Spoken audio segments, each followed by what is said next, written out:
As I search for the white dove, I wonder if she searches for me. Or if my hopes of finding her are nothing more than an ill-conceived fantasy. You see...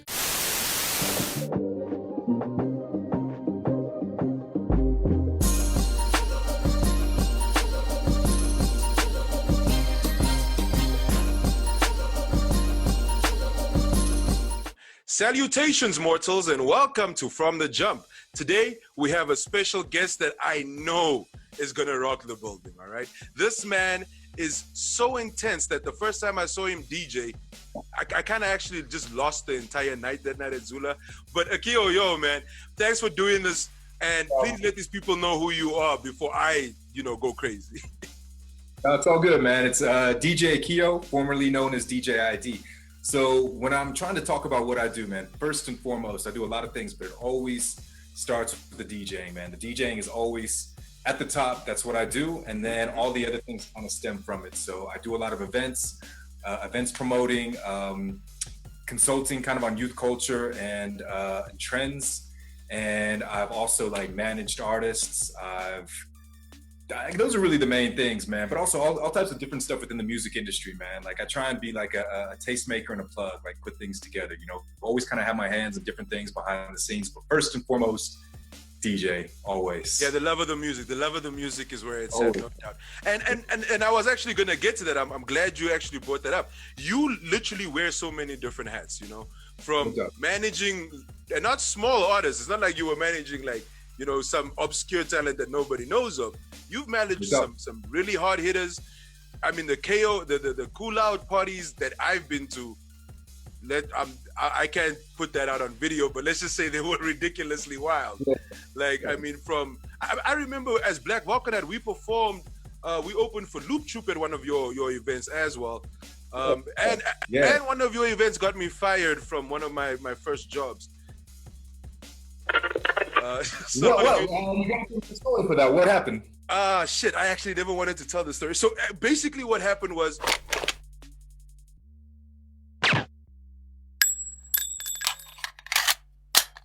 Black Volcanite was performing at I think it was Most Wanted or one of the shows. I can't remember which one it was. And I was working and I had no more leave days. So, I flew in on the weekends. And then, I drive up from Namibia all the way to Cape Town just to do whatever we had to do for that weekend. How far is that far?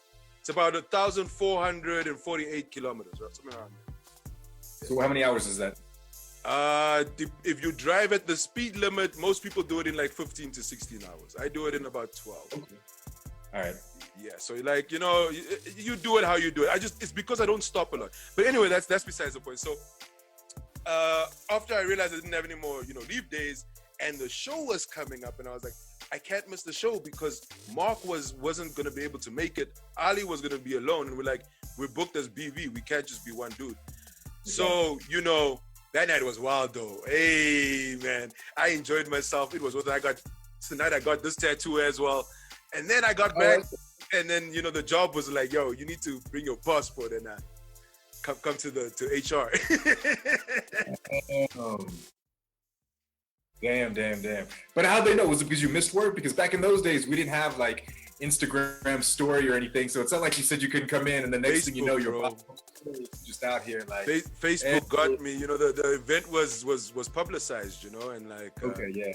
And people were like, wait, but it says here and what? And then it was that, But it is what it is. I mean, back then, the amount of money I made for that 15 minutes I was on stage is just doing poetry. Yeah. I made my entire month's salary. So I was like, you know what? Fuck it. It is what it is. Exactly. I remember those Most Wanted parties too, man. We went in with the marketing. Remember we did the whole photo shoot with the suspects. We had posters all over town. Yo, I miss those days, man. Holding the sign, with your number on it. Yeah, that's right. That shit was crazy, man. Now speaking of events to that magnitude,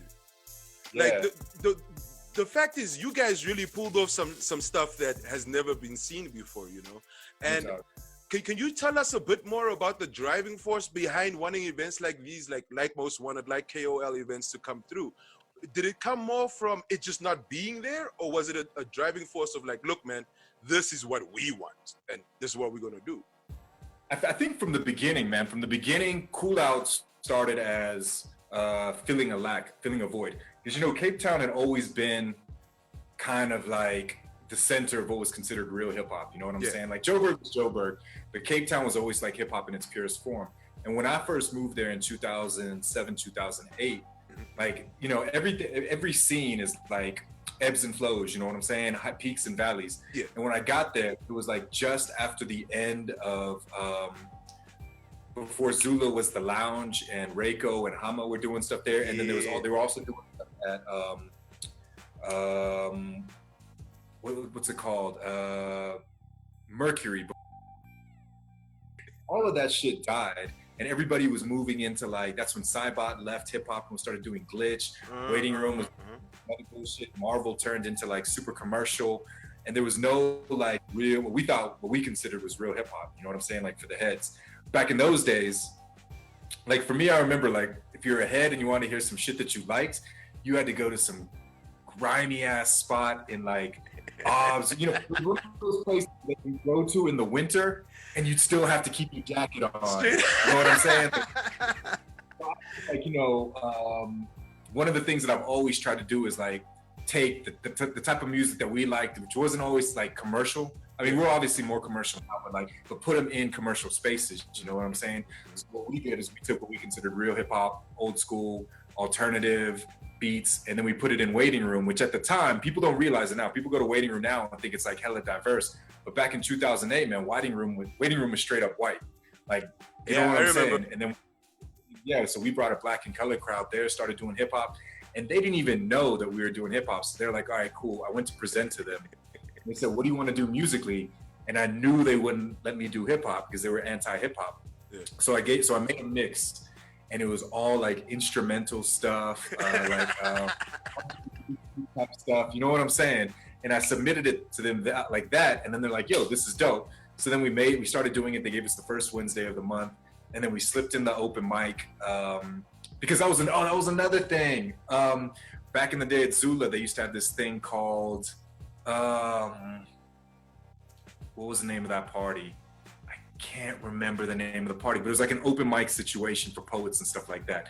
And I remember I went to it, and there was this dude outside, like asking everybody for money. It was like 40 Rand to get in or something like that. And he was like, "Yo, man, can I borrow 5 Rand to get in? I just got this poem I want to say, but I don't have any money to get in." Yeah. So when we Cool Out Lounge and Waiting Room, if you remember, man, Cool Out Lounge, we did it from 2008 to 2012, 4 years, free for 4 years. We never charged a Rand, which was like, looking back on it, we fucked up. But at the same time, it was never about the money in those days. It was just about the love. But so my thing is like, because if somebody wants to rap and get on the open mic, they shouldn't have to pay. They shouldn't have to like pay to like say what they want to say. So we made it free. And then like one of the lessons I've learned, because back then, I was new to the industry. I didn't know anything, man. Cool Out Lounge and Waiting Room was the first gig that I like really, really run. I mean, I'd done some stuff in Amsterdam and in Japan and shit, but like really, that was just like for fun as like a student. So I kind of learned, and one of the things that I learned, one of the advice that I give to people coming up is like, you don't want to give anything, for free, like at the beginning, because the thing is like, once you give something for free, then you want to start charging. People don't want to start paying for something that they already got for free. You've already diminished the value, no matter how good the product is. You know what I'm saying? So my thing is like, always, even if you want all your people to get in for free, even if you have 100-person guest list, still make it 50 Rand, 100 Rand at the door, and just make a huge guest list and keep those people, let them to come in. But at the same time, people will know from the beginning, they'll be conditioned to know that your shit is 100 Rand to get in. You know what I'm saying? They're not like,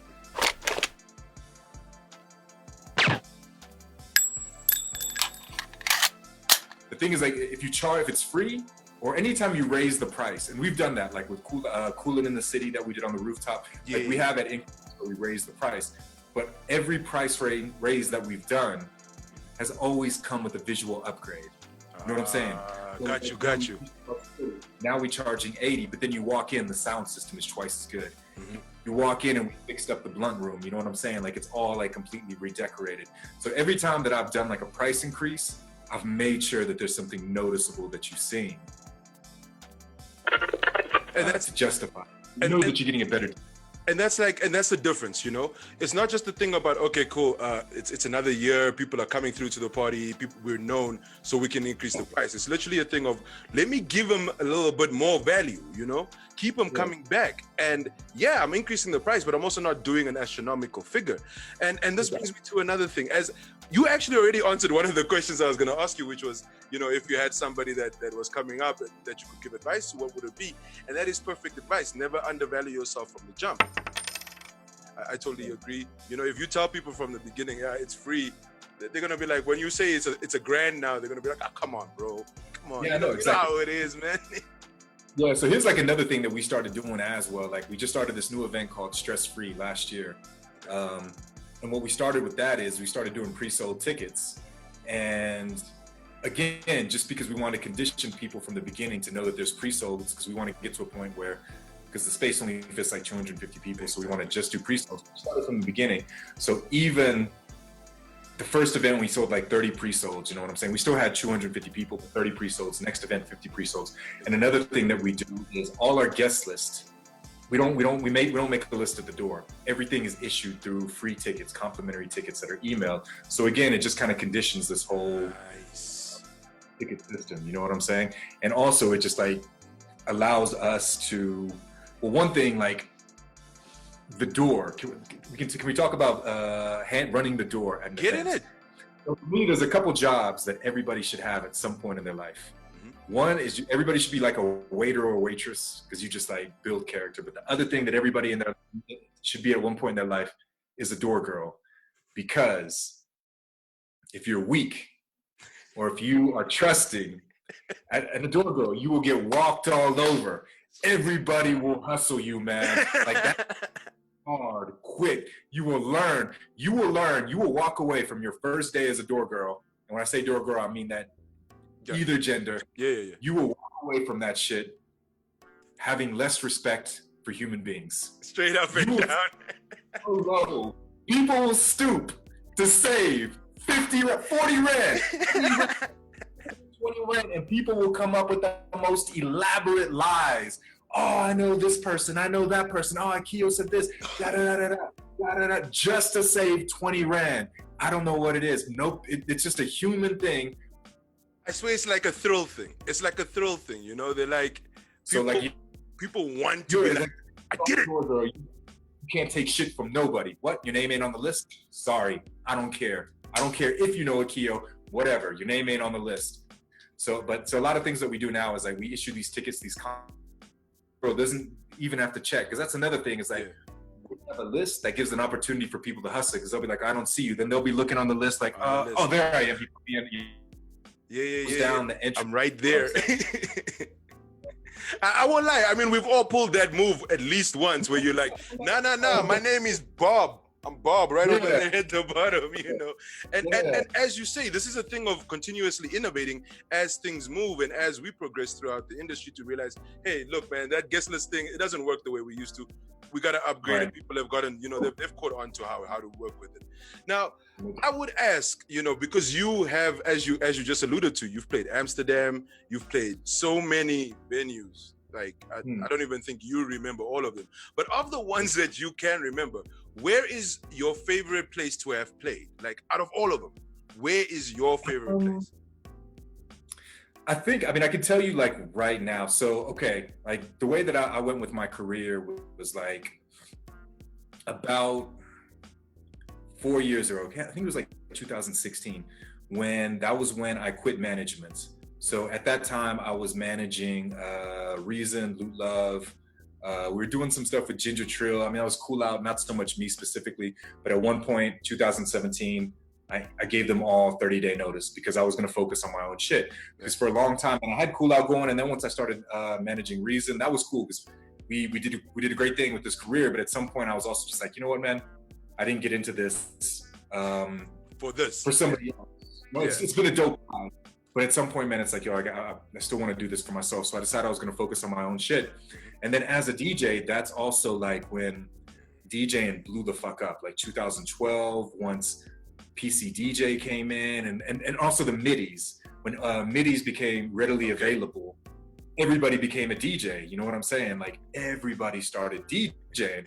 So back in the old days, you remember back in the old days, whenever you go to a spot, there'd be 5 DJs, and all 5 you knew. You know what I'm saying? Yeah, straight up and down. You would show up at 9 o'clock because the 9 o'clock DJ was a big name. He might have a gig later on, but you knew, I remember back in the day, we would show up for the 9 o'clock DJ because they used to play dope shit and they knew how to build sets. Yeah. The 9 to 10 would be like the down tempo, but you'd hear like the shit that you listen to at home, but ain't necessarily bangers, you know, and you would progress it. You know what I'm saying? Yeah, exactly. So the lineups would be stacked. Everybody was dope. And then once like the midis and shit came in, like you'd have like one name on it and everybody else would just be people that played at home, influencers. You know what I'm saying? What was that bar's name? Like right down, like I think it was underneath waiting room. Like it was like a small bar, but like all of a sudden, everybody was DJing there in like 2008, 2009. Under waiting room. Like just underneath waiting room, a bit just before it, like as you're coming up Long Street. I can't remember its name, man. What was it? I think there's a food place there now. I think there's a burger joint or something there now. It was really tiny, really tiny spot, man. Man, I can't remember his name, but it just alludes back to what you're saying. You know, the fact that at one point everybody was like, I can do this DJ thing now. I've got a little bit of the equipment. I've seen people do this. I'm gonna hit it up, you know. And that actually brings me to my next question. Yeah. Akio, like from what I know about you, you're one of the most calm, reserved people. Like I've never I think the first time I met you was 2008, I think it was about 2008 or something. And I've never seen you get angry at somebody, blow up at somebody, none of that, you know? Yes. What is your one pet peeve that you literally never show anybody, you never react to, but it pisses you the fuck off? It's like, you never tell people this, but it's like, within the industry, I would say it's professionalism. You know what I'm saying? I mean, you know, and it's also just like, I guess the older I've gotten, like the less patient I have gotten. Like I'm still hella patient and I don't really blow up, but like I've gotten like less patient with like rappers and stuff. So I think it's like a professionalism type thing. You know what I'm saying? Like, and also respect, you know. The only time I think I've really gotten into issues like at my events is when I felt that there were people disrespecting like my team or something like that, you know, like when I have to get called over and like someone's out of line and disrespecting my team. I think that's one of the things I don't like. So it's like professionalism and disrespect, because like, you know, for me, you know, like I've played like the long game in terms of like where I'm at in this industry, man. I've been in this industry. I started 2008, cool outs, 2020. Like up until Corona, man, I was like having my best year ever. You know what I'm saying? Like, I just literally just got back from a 3-week tour in Thailand, playing in Tanzania. I was booked in Dubai, going back to Thailand, and had something in Kenya. You know what I'm saying? It's like the long game. And the reason for that is like, you play it straight up, man. Like tell people, even if they don't want to hear it, like what if you got beef, like be straight up with them. Always pay your debts.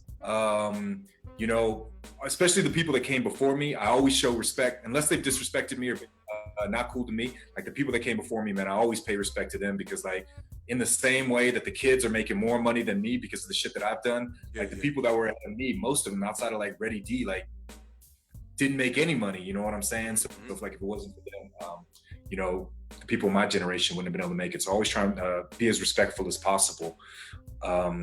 So I think that's it for me, man. Being disrespectful and not being professional. I think I don't like it when people come into this industry entitled. Like me, I'm a big pay dues. Like, and I get it, man. Like it's not the same time period. Like as for us, like back when we were coming up, man, it took years. You know, now it's like because of the internet and stuff like that, kids can pop off quite quick without paying dues. And I'm not even that old guy. It's like, oh, they still must this and that. But, you know, I do appreciate the people that, because even some of the kids come in very respectful, understand this and this and this. But like, you know, sometimes I think some people come in who haven't made it, but are entitled and think they don't have to pay dues. You know what I'm saying? No, I agree with you. I agree with you totally. And I am one of those people that truly believe as well that, you know, paying dues, it's more so giving respect for those that took the leap to pave enough of a way for you to follow, but to see you could move in, you know. It's not really a thing of, you know, as today it is, oh, it's dick riding, you dick riding this person. Nah, bro.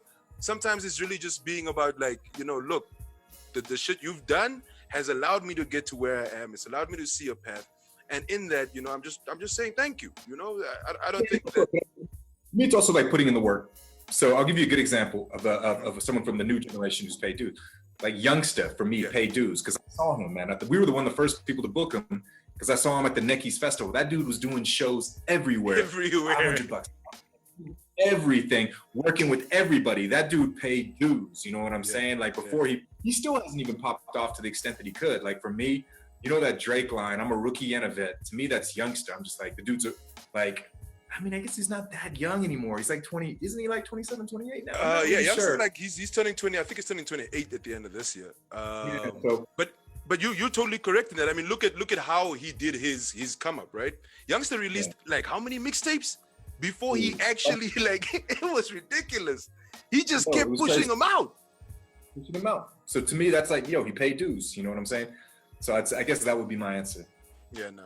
And I agree with you. You know, there are certain artists in this industry that I've personally met that have never been ones to be like, you know, they let their ego get the best of them. They're never trying to really step on anybody's toes. It's not that they take shit from anybody. It's just, you know, they know who they are and they're not trying to deviate from that. And in that, I would also like to say, so since you've worked with so many, man, and then when I say so many different artists, I know you've worked with the likes of Ill Skills, down to, and I'm talking about on different projects. I mean, that first KOL Cool Out Lounge that we did with Youngster as well, you know, the amount of different artists that were in that room, from Camo to it was just ridiculous. I mean, you saw the live band too, man. Exactly. And it was a live band open mic. It was wild. And you have Bhutan in the house, busy selling clothes, you know, on spit. It was just ridiculous, right? So my question to you is, of all these artists, right?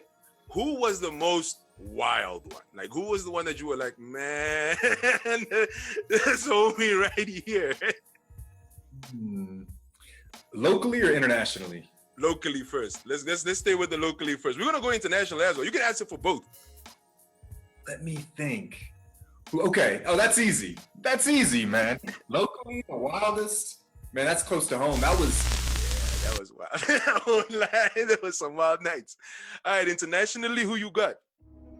I would say Raz Kaz was the wildest, and we've hosted all types of artists, old school, new school,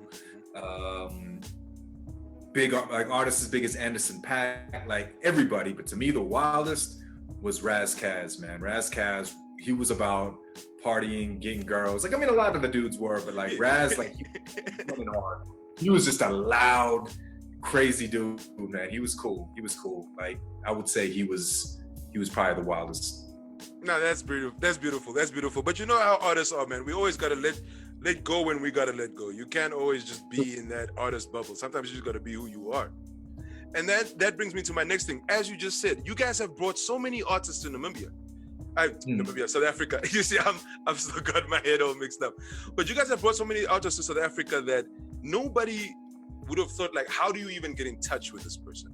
So in that, my question is, like, how important are collaborations? Because I know a lot of this comes from collaborative work. You know, it's not just one person wakes up and they're like, oh, let's call up Anderson .Paak and make this happen. Like, you know. So how important are collaborations to you personally, and how, just for the rest of the people watching this, in the industries that you have worn all these hats, how important was collaboration as an aspect? You know, I'm big on collaboration. First I'll start with like the events that we've done. And a lot of it started off before we even dealt with booking agents. We were dealing directly with artists. So People Under the Stairs, Raz Kaz, Akil from Jurassic 5. Who else did we bring out back in the day? DJ Babu. All of that was direct. So what we would do, first we got the plug from People Under the Stairs from a dude from Cape Town who was living in China, who knew a promoter there, and we got the number from them. So once we got that, then Blue in Exile, also directly with the manager, but that was also, we were talking to people. So Blue in Exile, we brought John Robinson from Signs of Life. So once we brought him, he was friends with Exile. So he put us in touch with Exile. Exile put us in touch with their manager. Same thing with like Razcast. All of this stuff was like word of mouth. So before us, man, it was like the only other person that was bringing out that type of hip hop. So remember back in those days, there weren't huge. I mean, you get the Jay-Z and 50 Cent every 2 or 3 years, but there wasn't like hip hop shows on the regular, international. So Ken Kilo was kind of in the same market. He brought out like Kev Brown, who else? A few other people. So then we started bringing these artists out. So once people kind of got the word that there's somebody in South Africa bringing out artists, and people had been wanting to come here, especially that generation, that Jurassic 5, Razcast, People Under the Stairs, cats who were in their 30s. They were still doing okay in Europe, doing some tour in the States, but they had never been to Africa. And that was bucket list, you know what I'm saying? So we got some pretty good deals. The Rand was hella strong at the time.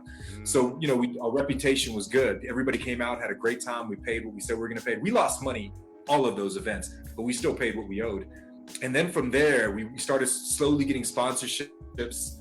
And then once I moved to Joburg, all the work that we put in. So with the sponsors, it was like, I remember I'd go to sponsors and I'd be like, okay, cool, this is what we want to do. Yeah. And they'll be like, all right, cool, you need to show us what you can do before we invest. And I'm like, well, how am I supposed to do it without the money? It's like catch-22. So then we just did it, lost a gang of money. I went into like so much debt. And man, it took me years to pay it off. And then once we moved to Joburg, we had a name, and that was when modern South African hip hop started, which to me was 2011 with the drop of AKA's Victory Lap. To me, that's when modern hip hop, the modern era of South African hip hop started. And then I think it ended probably a year or two ago. But that's another conversation. So once that happened, all the marketing agencies out here, all of a sudden, all their clients are like, yo, we need to be aligned with hip hop because that's what the youth are fucking with. So now all these agencies in Joburg, and especially in Cape Town, all these agencies are still white run. Like marketing agencies are like 80%, 90% white. You know what I'm saying? Yeah.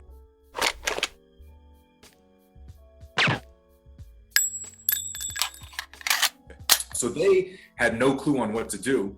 So I just got in with Play Energy Drink on a campaign. They brought me in as a brand ambassador for this like creative thing. So they were like, yo, we need you. Can you consult with us? Sprite needs us to pitch on a hip hop event. So I basically wrote the whole campaign, went with the agency into Sprite, pitched in the boardroom. I remember I was in the Coca-Cola boardroom and I was just like, yo, what's up? He pitched the whole thing. We got it. It was like a 4-year deal. And through that deal, that was the collaboration, because in it, I was allowed to bring out an international every year. So we did Talib Kweli, we did Pharoah Monch, we did Mobb Deep. I think that's it. But then also with Play, we brought out Pac Div. So those are the collaborations that we did. So in those points, it wasn't even my money anymore, which is great because I didn't even have to worry about this. Like the negotiations with those artists were dope. Like, yo, we want this amount. I'm like, all right, cool. They're like, yo, we want armed security. I'm like, yeah, it's cool too. Ain't my money. So that's how that happened. And then with Anderson .Paak, that was a collaboration with Afropunk. Anderson .Paak's people hit us up. They wanted to do a second show in Cape Town when he was coming out for Afropunk. We started negotiating it through a partner of mine. And with that, I was like, yo, man, does Afropunk know that we're trying to collaborate? Because I know that like people ain't gonna be, like if I'm trying to bring out an artist, if I bring an artist out to South Africa for Cape Town and Joburg, I'm not cool with a promoter in Durban sliding in and getting a gig. They can do it. But we gotta talk about it, and they gotta pay for some of those international flights. They can contribute something, you know. I'm not paying their costs to have a show. So we hit up Afropunk. Afropunk's like, yo, we didn't even know about this. So I'm like, yo, thank God. So then we go, we have to negotiate, we have to cut them. We lose a lot because we have to give it to them. And we still broke even, but we got to do a huge show. And then like, if you look at Tom Mish, Bad Bad Not Good, those are all collaborations I did with the Cape Town Jazz Festival, because they're trying to do shows on the baseline stage, which is more youth oriented. So they consult with me. I give them ideas. In exchange, we share the artist. So those are the collaborations like from that point. And then in terms of like personally as an artist, if you look at like my tour schedule and where I go, like, okay, so let's look at 2019.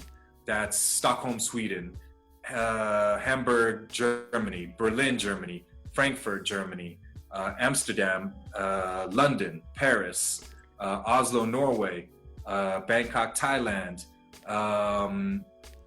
Ivory Coast, Angola, New York, LA, all these different spots. And the way that I'm doing it is through like a lot of collaborations with other artists. So who's putting me on in Sweden and Norway? These two DJs that were in Joburg, and someone was like, yo, you need to holler at Akio. They hit me up and I'm like, yo, first of all, I'll put you on my gigs. Second of all, let me talk to some people and get you on other gigs as well. So the thing is, once you do that, you're spending time together, getting to know each other as artists. And on top of that, now when you come, and then they get to come here and play. And now when you go to Oslo and Stockholm, they going out of their way to introduce you to everybody. And once I get my foot in the door, all they got to do is get me a set. After that, I'm going to smash it, and I'll get my other gigs after that. So you do that for all the different places in the world, and eventually you're able to put the store together. I don't have a booking agent that books all this stuff. I do all of it myself. Same thing, New York. It's a collaboration I can put on there because of Everyday People, who I host over here. Out in LA, there's this dude named Black Pages. He's trying to come out here, but he puts me on to gigs out there. There's another dude, Gamma Ray from Compton. He puts me on, got me on in San Diego, because every time he comes out here, I look out for him. You know what I'm saying? Like, that's the best way to do it. Hold on. This is crazy. You know what? How do you even find time to sleep, bro? That's the real question. I mean, that's one of the main things, is like, that's another thing, is like the whole sleep issue, and like the way that you handle this job as like an artist. And it's like, from the beginning, man, like Cool Out has had an office. I mean, we just shut this last one down kind of when I decided to do my own thing. We had, from 2013 to 2019, 6 years, we had an office. We rented space. We had space at this ad agency, and then we moved and got our own space. And everybody, we treated it like a 9 to 5. It wasn't 9 to 5. It was 10 to 3. But everybody was expected to be there every day, work on shit. You know, that's the way you got to. Yeah, like that's the only way. Like, that's what I've learned, is that I've been in this industry so long. I've worked with so many people. I've been around so many talented people, and you learn that like talent is important, but work ethic. Give me somebody with work ethic over somebody with talent, man. I mean, ideally they have both. You know what I'm saying? But I'd rather have some. But we both know that most artists just don't have work ethic. They have abundance of talent, and they gotta get that work ethic thrown into them or beat into them if need be. But that's the thing, man. Yeah. Now, you know, you've just taken my mind on so many different trips, because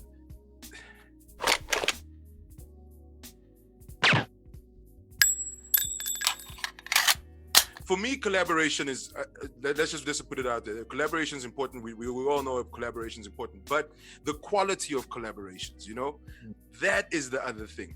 So what I'm trying to get at is, were there different opportunities that you might have said, you know what, I should have taken that opportunity, but I didn't? And like in hindsight, you're like, damn, that would have been a really good one to do. And I'm asking you this specifically because it seems like you've done every fucking opportunity you could have, and you grabbed everything with both hands. But is there one that you were like, at the time you were like, nah, I'm gonna pass on this, and then like looking back, you're like, fuck, that's one I should have done? Man, there's been a few. Let me think off the top of my head. If I can think about it. Look, I mean, one recently was the Tom Misch show that they did again last year, 2019, because they brought him back. We brought him here the first time in 2017, and then one of my business partners brought him back in 2019 with the Black Coffee Music is King thing, and he had kind of talked to me about it, about me being interested, and I was like, nah, I don't want to do it, man. I don't like doing reruns. Like me, I like, you know what I'm saying? I like to do. I don't like to bring, yeah. And then he booked me for the show, you know, out of respect. And I played at the show, and it was packed. Like, yo, they made bank on it. I was like, what's wrong with doing reruns? You know what I'm saying? Like, but then again, you know, you stick to your creative limits, not limits, but boundaries. If that's something that you've decided for yourself, like, yo, I don't do what I've already done, then that's just what it is. But it's the whole thing about who you are as an artist. So this goes back to like what I was saying. Once I quit management, I had to figure out, and all these other DJs, I had to figure out, what is my lane going to be? What is my lane going to be? So I was like, I'm going to focus on international, because I'm going to be that DJ in South Africa who's getting booked all over the world, and that's going to help me here. I'm not going to like kiss ass in the industry and like do all this. I'm always going to have my own path. So like that's always been my thing. So from a musical point of view, I never play anything I don't like. Like I stick to the shit that I want to play. You know what I'm saying? Yeah. Like I want to have a distinct style. You know, so it's even like, you know, with the new school. Like now, my career has in South Africa has been since 2008, so it spanned 12 years. So I've seen a lot of DJs, especially from my era, come and go. And it's like one of the main things is like from a musical point of view. Yeah. It's like, don't be the old guy hating on the new shit. You know what I'm saying? Every generation thinks their shit is better. You know what I'm saying? Don't be your uncle when you were in the whip and you're playing your shit and your uncle's on some like, yo, what is this bullshit? Back in my day, we had real music. Real music. And that's what we talk about on 90s and 2000 shit, which is like the illest hip hop, you know? And they calling our shit trash. So you don't want to be that guy. Like, you don't want to be like, you're not going to convince the youth your shit is better. So my thing was like, you know what? I'm going to fuck with all the new shit that comes out, but I'm not going to play anything I don't like. I'm going to listen to all the albums that come out. I'm going to listen to the Young Thug album, and I'm going to play the Young Thug songs that I like. I don't care if it's the single or not, but I'm going to find something on the album that I fuck with. You know what I'm saying? Exactly. So I'll listen to all of the shit and then play the stuff that I like. So I think for me, it's just like making sure that you're not that guy who you just come in and play the exact same set as the last guy. You know what I'm saying? You're just going to come in and play all the shit that's hot right now. Anybody can play that shit. You have to have a distinctive style. So my thing is I'm going to play the new shit, but I'm going to play all the stuff I like. It may be bangers. It may be like songs that aren't even singles on the album, but people are just like, yo, this is my favorite song on the album, and nobody plays it. You know what I'm saying? That's the style you want. You want to be true to yourself. And that also brings me to another thing. How much do you think, because as you said, you know, Cape Town was seen as like the hub of South African hip hop for a very long time. And then it started seeming like the more hip hop became commercialized in South Africa, the move became more to Johannesburg, you know? Now, yeah. Or at least from an outsider's point of view, since I'm not South African, you know, sitting in Namibia, this is how we're seeing it. So my question to you is, in that movement, you know, and seeing so many rappers and creatives migrating from Cape Town to Johannesburg, did that change the sound a lot? You know, and when I say the sound, I mean the sound of music in general in South Africa. Has it shifted it a lot, or do you think it's just a different era and you know, everything has its place? I think it's a different era, man. I think with Joe, with the move that we did, like for us, we couldn't accomplish any more in Cape Town. We had gotten as high as we could get, and we were still broke as fuck. You know what I'm saying? That was like the moment I was just like, you know what? Cape Town's never gonna allow us to succeed, man. Like our crowd is like, first of, I mean, there's the hierarchy in Cape Town. You know what I'm saying? Like, we even had a brand manager tell us. I think we were trying to get Black Label on. And at one point, I don't know if you remember when Classics came out. Classics was like a split. That was with us and Easy was with us. They started their own party. So what that did was, man, that really broke Cool Out into like racial lines. So Classics became the colored party and Cool Out became the black party. And I remember like one of the brands, we were trying to push with Black Label because we were selling so much Black Label. And the dude was like, yo, man, I'm gonna be honest. He's like, honestly, in Cape Town, he's like, the only parties that are really getting sponsored are white parties because they got purchasing power. He's like, yo, maybe if your crowd was colored, possibly. But he's like, yo, I'm going to be straight up with you. Like, it's a black party. Like, there's not a whole lot of money behind it, you know? And I was like, yo, thank you for being honest. I was a colored dude. So, yeah, so that's how it was. The thing is, like, when you move to Joburg, like, the purchasing power is by black people. You know what I'm saying? Like, that's, yo, don't get me wrong. White events get their thing. But, like, the power, the most sought after group in Johannesburg in the marketing agency is like 18 to 25 black youth. You know what I'm saying? Because that's who's running the show. Yeah. That's who that was. So that allowed us to do bigger things. It allowed us to have bigger parties. It allowed us to put like all these ideas that we had to like put funding behind them. And then at the time, it was also when hip hop blew up in South Africa. So again, we'll go back to that AKA thing. And at this time, I was still managing and DJing for Reason. Yeah. And he was nominated for Audio 3D. And for a Sama. So we went to the Samas. It was my first time at the Samas. And I remember that year, it was 2012, maybe 2012, possibly 2013, before 2012's albums. So that year they had this huge debate, and that was the Samas were going to eliminate the best rap category. What they were going to do is combine it with Kwaito, and it was going to be best rap Kwaito something. Because they're like, yo, man. Yeah, they were going to eliminate the best rap thing. And even before then, when they had Best Rap, that year and all the years before, it was on the pre-broadcast. So the song is shown live. Live, yeah. But hip hop was considered so small that it didn't even make the live telecast. You know what I'm saying? So it'd be like the best hip hop award you'd win, but it wouldn't even be on TV. You'd have to read it in the newspaper tomorrow. You know what I'm saying? So that was 2013. Cooley Chana won. And then that's when it blew up. That's when AKA blew up. That's when Cooley got even bigger. All of those things happened. So from 2013 or 2012, I can't remember, it went from being not even on the main broadcast to the next year. Not only was it on the main broadcast, but the question is, who's going to win best artist? Yeah. It's going to be a hip hop artist. So every year after that, so from then to now, every year, except for maybe one or two, best male has been rap. You know what I'm saying? KO, AKA, did Shane Eagle win? I can't remember. But every year it's like it's always like the most interesting battles, like who's gonna win best rap. So that's when things blew up. So I think that like that's when hip hop got big. And Cape Town, we left Cape Town, so there was really nobody holding the flag for Cape Town. And I feel like that's what made Cape Town hip hop big, and also what made Durban hip hop big at the time, because they had, I forgot the name of that party. What we had with Cool Out was with Cool Out Live and Cool Out. We had a party, a hip hop party that was on level with what Joburg was doing. Cool Out Live with the internationals we were doing was equivalent to Pop Bottles in Joburg. We had just as much buzz. The only difference is they were a lot swaggier than us, but everybody in Joburg knew about Cool Out Live. Everybody in Cape Town knew about Pop Bottles, and we were both doing parties in each other's cities. Like if we had started Cool Out Live in Joburg, like it would be as big as Pop Bottles, you know what I'm saying? We just were in a small market. So then once we left, there was no nationally recognized brand in Cape Town. And then Head Honcho kind of took over for a bit. But the problem with Head Honcho was it wasn't Cape Town centric.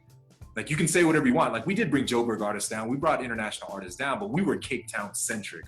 Our lineup was like one Joburg artist, one international, everybody else was Cape Town. You know, when Head Honcho started doing shit, it was like all Joburg. And then maybe they'd slide in one or two Cape Town guys. So the parties were dope, but it wasn't progressing the culture, the hip hop culture. You know what I'm saying? It wasn't giving Cape Town artists this big platform. So I feel like once we bounced, man, like, you know, Joburg just kind of ran with it. Hip hop became big. And at the end of the day, man, Joburg, the national radio stations, Metro, 5, Kaya, they're doing TV, things, man. Live, all of that is based out of Joburg. You know, if you're big in Joburg, you're big in all of South Africa. That's true. You're known in Namibia, you're known in Swaziland, you're known in Botswana, you're known in Lesotho. If you're big in Cape Town, you're just big in Cape Town. You can't say it like that, bro. Yeah, but you know what I'm saying? No, I hear you. I hear what you're saying. Now, what I would like to say is, you know, that time between, let's say, between 2006, 7 to about 2013, the hip hop scene and when I say the hip hop scene, I mean the hip hop social scene in Cape Town was massive.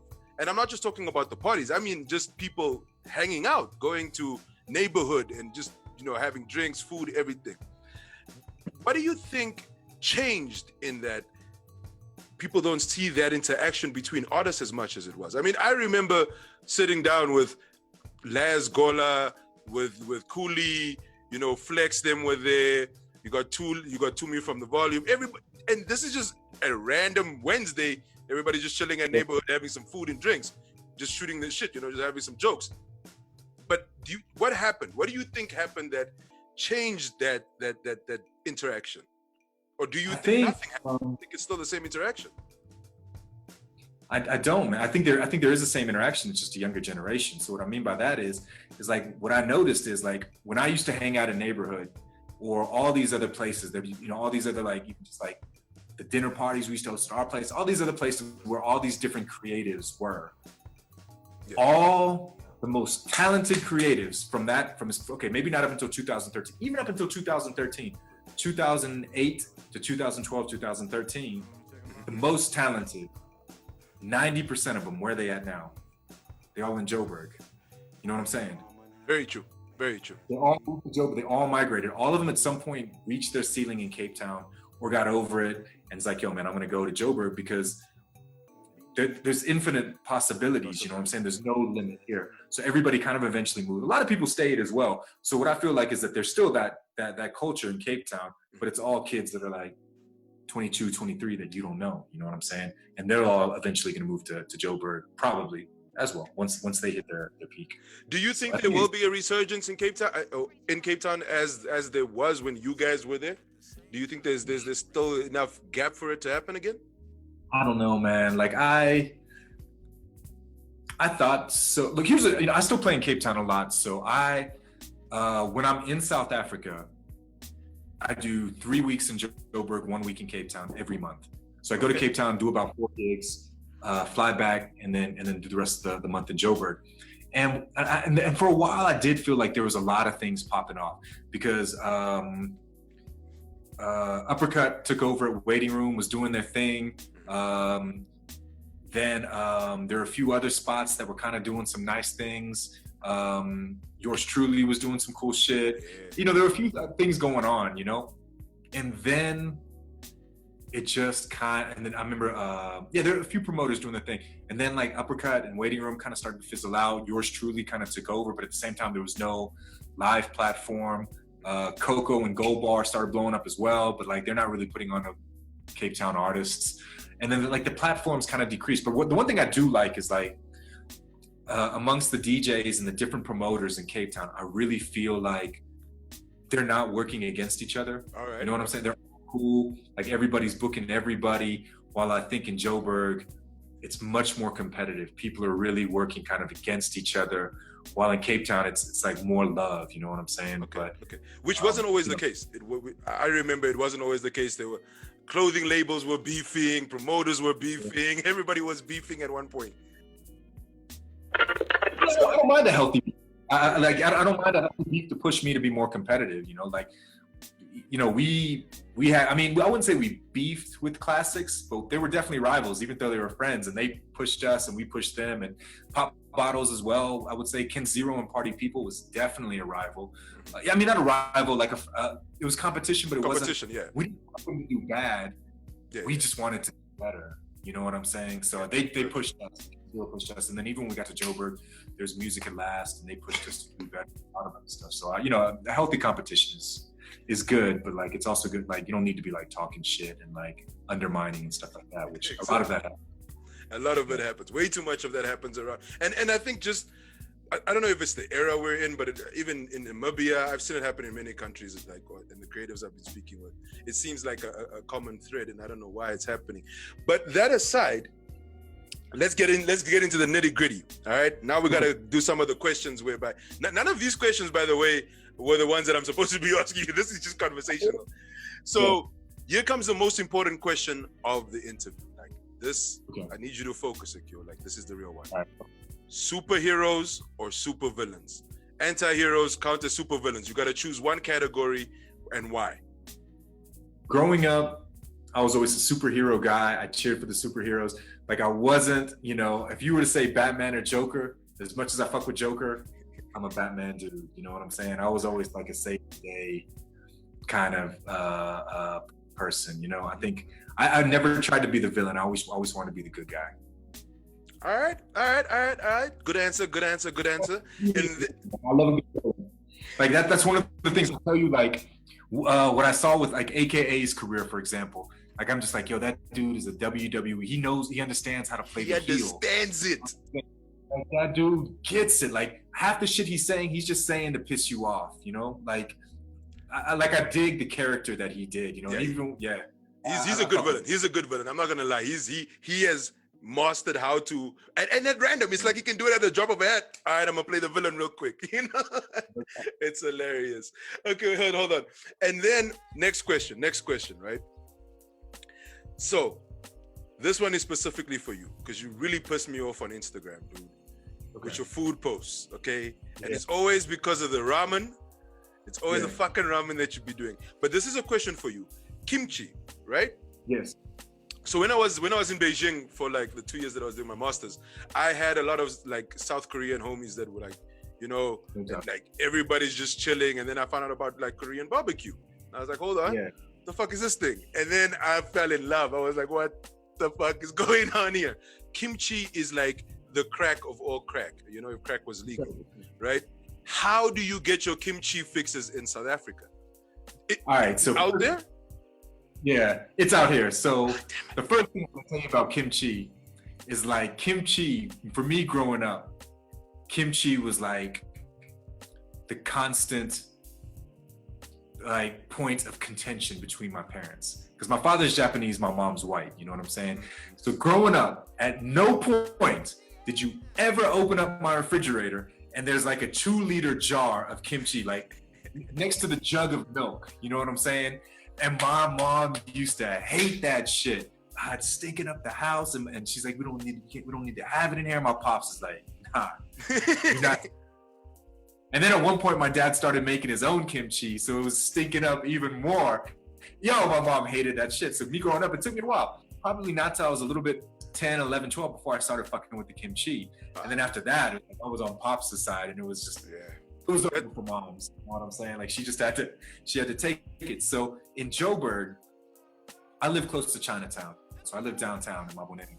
Bruma is not too far. I go there probably at least once a week, a lot of times twice a week. So I go there for a lot of different stuff. So like the groceries that I can't get, especially even just for tofu as well, but also a lot of other stuff, man. I can show you the shit that I buy in Chinatown at the grocery stores. Cause some of them I get some Chinese stuff, but most of the stuff I get is Japanese and Korean because it's the most similar.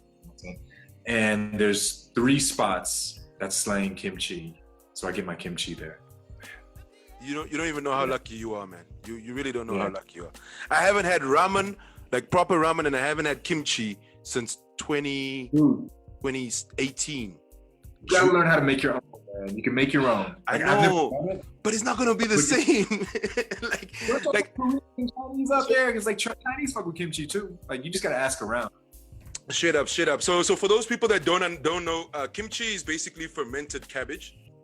It sounds weird when we say it that way, but when you eat it, it's like, what? I had this one homie in Beijing, just a small insert. So he was teaching English. He was from the States, so he was there teaching English at the university that I was actually attending, and he would have kimchi with his eggs. Like that's literally like this man. He went so far he would not eat anything if he didn't have his kimchi. If he was eating at home, kimchi would be on it. Like that's it. There's no way around it. But if you think about it, it could work as a substitute for Tabasco sauce. You know what I'm saying? Because it's spicy and it's even better than Tabasco sauce because you get a crunch. You know? That crunch. Okay, let's move on because I know I can't get no Korean barbecue right here. So I'm gonna kill you, dude. Like I'm hungry now. But you know what, man? Here's the thing you gotta do. You gotta do it yourself, man. So what I say is buy yourself like a one of those things that you can cook, like table cookers, you know what I'm saying? Yeah, I know what you're doing. Get your shit sliced up thin, and then go on to Google and check YouTube on how to make a Korean barbecue sauce. In Japanese, we call it yakiniku. We jacked it from the Koreans. But it's basically like ginger, soy sauce, a bunch of other stuff, and then just do it yourself, man. That's how I learned how to cook. And also how my dad, my family, my mom can't cook for shit. My dad's the cook, and the reason he could cook is because when he moved to my town in America, there was no Japanese restaurant. So if he wanted to eat his food, he had to do it himself. That's kind of how I learned to cook, is like all the different places I've lived in the world, I like to eat good, but most of the time I've been broke. So I'm like, all right, cool. I want to eat this. I'm gonna get at it. No, and that's the best. I mean, look, when I was in China, I thought I'd just be eating Chinese food the whole day, but I ended up, learning how to do my own thing with the noodles and like just, go about it. Now, how often do you actually go to Japan? Like, I know that you're based in SA basically all the time. So the last time I lived there was 2003. And since 2003, I've only been back once. That was 2017. So not as often as I want to go. And I'll tell you, it's a couple things. Like one, it's on my list of places that I'm trying to like. So now in terms of like my international tour schedule, I've got Europe unlocked. I've got US unlocked. Obviously I'm trying to build more on it, but it's there. You know what I'm saying? It's done. So what I've really been focusing on now is Asia. So my link into it is Thailand. So I went there last year. I think I did like 5 shows. Then I came back this year. Man, I did like 12, 13 shows in 3 weeks, and I'm like slowly working my way up over there. and I'm trying to get to Japan, but the problem is with Japan, like I've got plugs, but I mean, I got people over there, but it's not people that are on the scene. You know what I'm saying? It's like relatives. They don't know nobody on the club scene or something like that. So a lot of the things that you do, even with Thailand, last year when I went, that was all on me. All the costs were on me. Yeah, I got some money on gigs, but like definitely not even close to what I invested into building this market. It's the same thing as Europe, where when I first started doing my Europe tour 5-6 years ago, I'm losing 30,000-40,000 Rand every single time. And then after the 4th year, I'm breaking even. 5th year, I'm making money. Now I've got sponsors, you know what I'm saying? I play the long game. So with Asia, Thailand is that's where I'm gonna pivot from. So I'm trying to establish that. Once I get that down, then I'm gonna fly there, make my money. That's gonna cover my costs, and then I'm gonna invest in Hong Kong and Tokyo, maybe Seoul. So I'm gonna do that. But the problem is why I decided on Thailand first is because it's the cost. Yeah. I can go to I can fly to Thailand. I can get my Airbnb or my hotel. I can get around. I can buy all my food, and it's cheap. Japan is expensive. For me to invest in Japan and still go there and hustle, not really have gigs, network, do my thing, work my way up, it's going to cost me 3 times as much as Thailand. So let me knock out Thailand first, and then from there, once I start killing the clubs in Thailand, then they're going to put me in touch with people in Japan. So that's the pivot. Got you. It's crazy, but it is also on the bucket list. Akio, I want to thank you for coming through. Reason I'm saying this is we're at 1 hour 21 minutes. We've gone past. You see, I told you, I never get the 20 minutes. It never happens. But really, on the real, thanks so much. And thank you for giving us so much information. I know there's at least going to be like a lot of people out there that are thinking, damn, I need to get up off my ass and make shit happen. I mean, this man just decided and did like all of this. Like, you're making me feel bad right now. Like that, but that was the thing I decided, man. Like I was like, yo, time's running out, man. I gotta take a chance on myself, and I gotta like do all these things that I want to do, and don't wait for someone to book you. Like go and be aggressive. Like book yourself. Like like you know who actually kind of laid this blueprint for me was like Black Coffee. For real? Like that dude. How big he was now. I'm not even saying I'm trying to be that big, but that dude was doing the Europe things, breaking even, losing money for years before he broke up, establishing this network, and that's what it takes. People are like, oh man, like how do you get booked in Paris and shit like that? And I'm like, yo man, I put in the hours. Like I spend time out there, like you based in Pretoria, they ain't just gonna find out about you on your own. Don't wait for them to book you. Meet people, do the things, Exactly. Yeah. And that's exactly what we're talking about. It's that type of sacrifice to be like, okay, look, this is my game plan. How much am I willing to let go of in order to get to that goal? Am I willing to lose 30,000 every time I'm doing a show that side? Because I know 2 more years and they're going to be pushing all that money back on me, and I ain't got to pay for my plane tickets or anything else. No more out of pocket. So it's about the sacrifices as well. So like if you're doing well as an artist and you're making money, that's one of the things that I noticed that like I see that was a downfall for a lot of people, is that they weren't reinvesting in themselves. You know what I'm saying? And that's like every money I make, I'm putting something aside for the next tour that I'm trying to do. You know what I'm saying? Right. Like if I go to the club, I get my bottle for playing or whatever, I'm not trying to buy an extra one or something. I'm not spending money on useless ass shit to impress people. Or I'm not, I cook a lot, I'm not going out. Like all this like money is like kind of going to the side, you know what I'm saying? Like when I bought a car, I bought it cash money so I don't have these monthly fees. Like all of these different things you have to think about. And the best investment you can ever make is yourself. And, if you're not growing and you're not expanding your shit, man, someone else is going to come through younger, more in tune with like what's happening, and they're going to take your spot, man. Like our industry is cutthroat. They forget about you quick. Like hip hop is not like rock and roll. Rock and roll, they'll remember you forever. You can do shit. Hip hop, once you out of step, it's a wrap. Nothing more than an ill-conceived fantasy. You see, I constantly think about one, yet seem to dream about another, making it almost impossible to visualize myself being with